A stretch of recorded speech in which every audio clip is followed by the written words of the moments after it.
देख रहे हैं तहलका लाइव टीवी, आपकी आवाज। आगरा में सपा सांसद रामजीलाल सुमन का पुतला फूंका। एबीवीपी कार्यकर्ताओं को पुलिस ने बैरिकेडिंग कर रोका। माफी मांगने पर अड़े आगरा में अखिल भारतीय विद्यार्थी परिषद ने सपा से राज्यसभा सांसद रामजीलाल सुमन का पुतला फूंका। सेंट जॉन्स चौराहे पर एबीवीपी ने पुतला फूंका। किसी तरह की अनहोनी न हो इसके लिए पुलिस मौके पर पहले ही तैनात थी। पुलिस ने एबीवीपी को पुतला फूंकने दिया। एबीवीपी के कार्यकर्ता राजा मंडी स्थित धीरेन्द्र भवन कार्यालय से पुतला लेकर निकले। दर्जनों कार्यकर्ता अपने हाथ में झंडे और पोस्टर लेकर चल रहे थे। नारे लगाते हुए राजा मंडी बाजार से होते ही सेंट जॉन्स कॉलेज पहुंचे, जहां पहले से ही पुलिस फोर्स तैनात था। मौके पर एसीपी हरिपर्वत आदित्य कुमार भी थे। एबीवीपी के कार्यकर्ताओं ने सेंट जॉन्स चौराहे पर पुतला फूंका।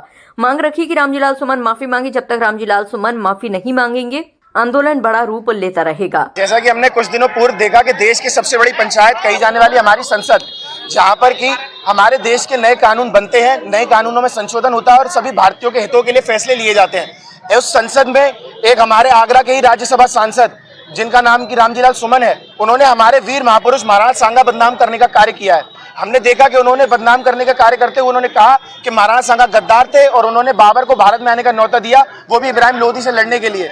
लेकिन मैं आपके चैनल के माध्यम से बता देना चाहता हूं कि खतौली और धौलपुर का जो इतिहास है वो कुछ और ही बताता है। जब महाराणा सांगा ने 2 बार इब्राहिम लोधी को पराजित किया तो उन्हें किसी विदेशी आक्रांता की क्या जरूरत पड़ी होगी कि उन्होंने भारत में बाबर को आमंत्रित किया। ये सिर्फ और सिर्फ भ्रम फैलाने का कार्य किया जा रहा है और साथ ही साथ हमारे देश में जितने भी जाति वर्ग हैं उनको बांटने का कार्य किया जा रहा है। ऐसे बयानों के बाद से जो राजनीति है वो गर्मा गई है, लेकिन रामजीलाल सुमन की तरफ से कोई बयान नहीं आया है।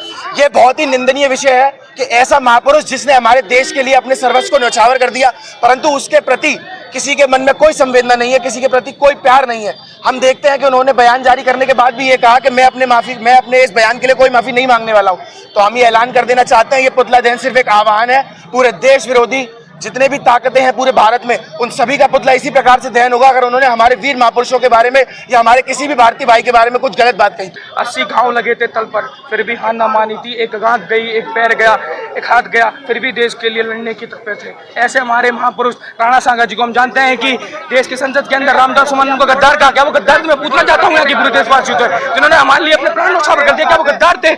ऐसे लोगों को रामजीलाल सुमन गद्दार कहने का काम कर रहा है। उसके खिलाफ आज विद्यार्थी परिषद ने क्या उसका पुतला दहन करा है और मांग की गई है कि वो पूरे देश से माफी मांगे, क्योंकि पूरे देश के अपने अफसोस थे।